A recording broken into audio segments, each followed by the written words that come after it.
The Trump administration's November 2025 national security strategy marks a major shift from a rules-based order to flexible realism, openly declaring the end of U.S. unipolar dominance.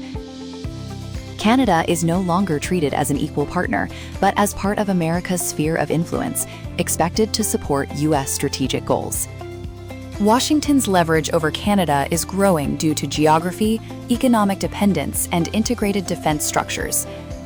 やっぱりカナダとアメリカの経済がすごく近くて、カナダはアメリカのフルーツとか農業とか、いろんなものを入手するんですけど、あくまでDon't Buy America という対策は無理です。Despite deep economic interdependence, the U.S. is shifting toward burden sharing, signaling it will no longer compensate for Canadian underinvestment in security. Canada is dangerously underprepared, with low defense spending, approximately 1.3% of GDP, weak Arctic capabilities, and limited countermeasures against Chinese influence operations.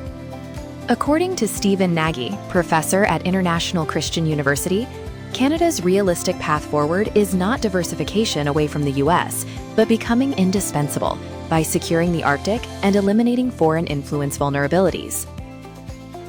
And in terms of recommendations for knowledge, I think Canada really needs Canadian Indo-Pacific chairs across the country to build faculties that can build that cadre of young Canadians that will be inserted into the business community, that will be inserted into the government, and will have knowledge about how integrated this region is, how heterogeneous the region is, and how the region wants to trade.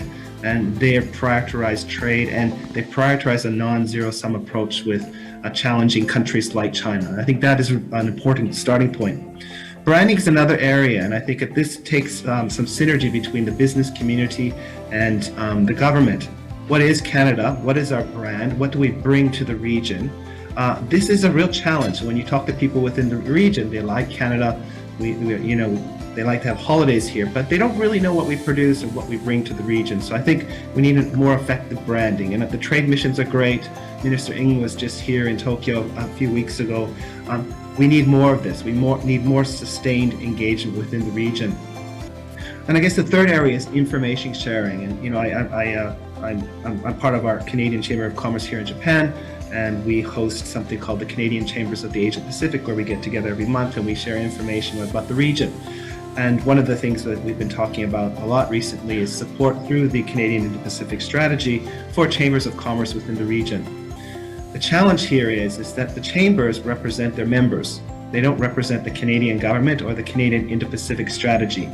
So as Canada is willing to support chambers, they have to understand that the chambers are supporting their own small and medium enterprises within the region. They're happy to engage in information sharing. They're happy to help the Canadian government, but they're not necessarily interested in representing the Indo-Pacific strategy or Canada.